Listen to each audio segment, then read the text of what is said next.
Hey everybody, there in YouTube land, it's Richard Roy 2 coming at you live. This is a video response to Bobo. Sorry, my mind is not that sharp at the moment. I know it's needs a little bit more extended. Friend of Varmint Coyote, great YouTuber. Sorry if that's a little noisy. I enjoy listening to his ideas. If you don't know who Bobo is, I'll put a link down below.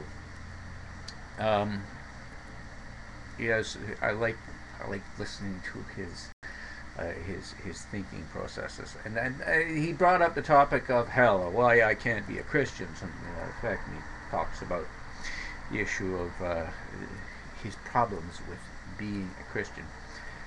And I can understand that he brings up some good points, but I wanted to use this opportunity to put forth a little bit of my own mental gymnastics, if you will, have come across over a period of time in regards to the way I look at the Bible. Because I've had such a hard time with it from the beginning. Why I can't be a Christian? Why I can't be a theist? Well, to begin with, I have a problem with faith, i.e. a particular kind of faith. The one says, I accept things without evidence or substantiation of any kind. Okay. Now, what I want to look at here, there's something really interesting. Now, I've got this certain idea of spirituality and what a soul is. And I begin with the idea that we are real and there are certain processes that make it possible for our consciousnesses to exist. It's the physical reality, the infrastructure, if you will, that supports all of this. It makes it possible for us to gather enough information to store into memory, to gather enough substance to become an I. Now, these things, this thing called a soul, I think there is such a thing as a mortal soul that goes with you when you die. At some time in your lifetime, it begins and it starts to form. And what I think it is, and I'm going through this by the consideration that when you hear someone who refers to someone who has soul, you get the impression of someone who feels deeply, who has interesting thoughts, and has a method of combining them, and really is so moved by what goes on about him. That's what I think a soul is. I think it's a combination of emotion and thinking.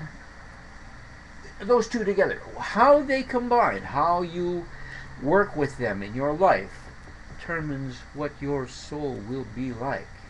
And that being the case, I get the impression that the Bible comes along, the theists come along, and they basically try to sabotage, to kill or destroy your soul by saying, do not think, do not question the existence of God, do not feel.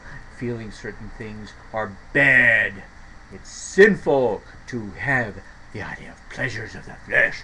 You know, this sort of thing. So they're basically making child, I hate when they expose children to this sort of shit. Yes, I get angry with that, sorry. But to take a child and to rip away his soul, to kill his emotions and his thinking, sorry, only so that they can have that empty vessel, that void, so that they can convince them that there's such a thing as an immortal soul that God holds on a stick and he's going to hold over a barbecue if you don't believe in him. I get so fucking furious. Yeah, I'm a little bit on the pissed side, and I don't mean just this stuff either. Then, going back to Genesis and the idea of Adam and Eve and the Garden of Eden and Satan and God, I get the impression, where did this Satan come from? I think God was so fucking lonely, he wanted to have a companion, he created Satan. But, you know, he made a boo-boo, he made him his equal.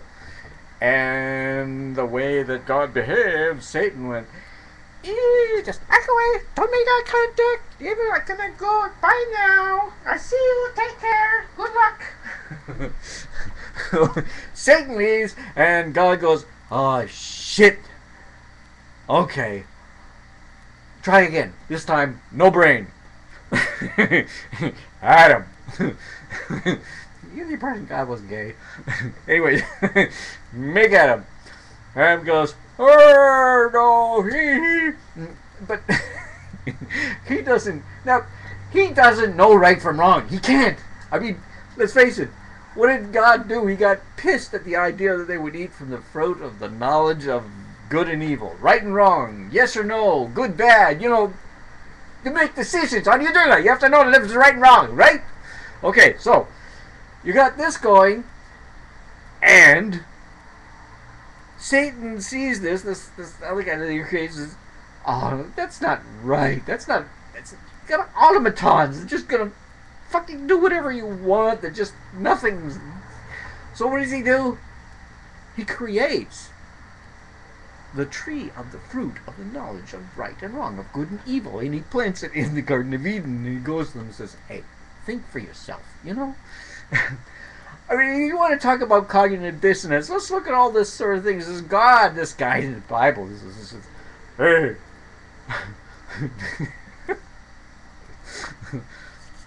Okay, let me get my thoughts collected here. I'm getting a little bit too carried away. God says, all this stuff about, oh, if you do the wrong thing, I'm going to punish you by throwing you into hell, whereas fire and brimstone and all the bad stuff is going to suffering and pain for the rest of eternity and all this kind of crap. Why would Satan want to do that for God? Why? Does that make any sense? You talk about cognitive dissonance. Does that make any sense at all? Satan is going to help God by making people suffer? I mean, it's almost like it's a kind of a test, you know. Be a moron, believe in me, or get punished. And Satan's going, yeah, all the morons go on to him. Anybody with any half a wit, the brain, and intelligence, come on down here and don't buy all that crap about brimstone and fire and evil. It's just, it's just a society, a get-together, a kind of gathering. We get together, we talk philosophy, ideas, thinking, existence. There's a lot more to existence, maybe even non-existence, than all this stuff that God tries to make you think it is. Come on, does it make any sense to you? Satan didn't get cast out. He left. He didn't want anything to do with the bastard. But God's got to make everybody, I cast him out. I'm the tough guy. I can show everybody my muscles, and I can prove that I am the most powerful. And this is what we're supposed to think, that the most virtuous ideal is force. And Satan says, hey, moron.